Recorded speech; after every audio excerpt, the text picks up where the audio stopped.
not, I don't know, but it is something that the Iran hawks are kind of hanging their hats on right now in order to make peace with what Donald Trump is doing. Yeah, Lindsey Graham obviously doesn't think his mission accomplished yet at this point. I'm really interested in your sense of where other senators who might not be as public about it are. Donald Trump's going to go and have lunch up on the Capitol Hill with these senators today with his Republican team. How many of them do you think have deep misgivings about what he's achieved here? Certainly more than those who have spoken out publicly. I think on one side you have the hawks who feel like this memorandum of understanding concedes too much, that this is starting to look a lot like that Barack Obama deal, where you have inspections in exchange for lifting sanctions. You have a regime where people are going and looking at the uranium and making sure that Iran isn't enriching it some sort of a way of downgrading the current stock of uranium, and it all is kind of an exchange and a process, and nothing close to the regime change and the total changing of Iran's government and its role in the region that they were hoping for. I mean, two things that this memorandum of understanding doesn't address, which we hear from the hawks time and time again, one of their biggest critiques of that Obama deal is it doesn't address ballistic missiles.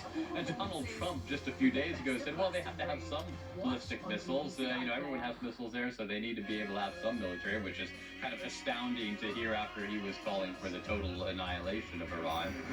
No, I'm saying that if other countries have them, it's a little bit unfair for them not to have some. A ballistic missile is not the same thing as what we're talking about, But if Saudi Arabia and Qatar, and they all have some, I would say, in relative proportion, I think it's okay. That's what I mean.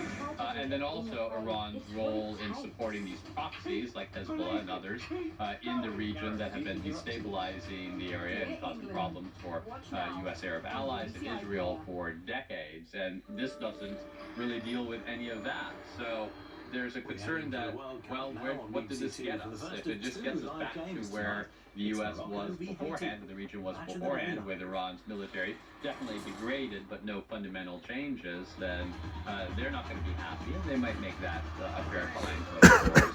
And then there are others in the Republican Party who think all of this was just a waste of money and a distraction when Trump should have been focusing on affordability and cost of living and the economy and all these kind of things that voters have said time and time again are the things they care about the most. And of course the war in Iran pushing up the price of oil and other goods, sadly, I mean, it made the affordability issue considerably worse. And you mentioned the Obama deal, and it's really interesting because, of course, Donald Trump ripped that up in his first term, said it was going to allow Iran to get a nuclear weapon, it was a positively dangerous deal, and he was very, very critical of the lifting of sanctions and unfreezing some Iranian assets around the world. And these are all the things that he's now put into this deal. So it is going to be an incredibly difficult sell, not just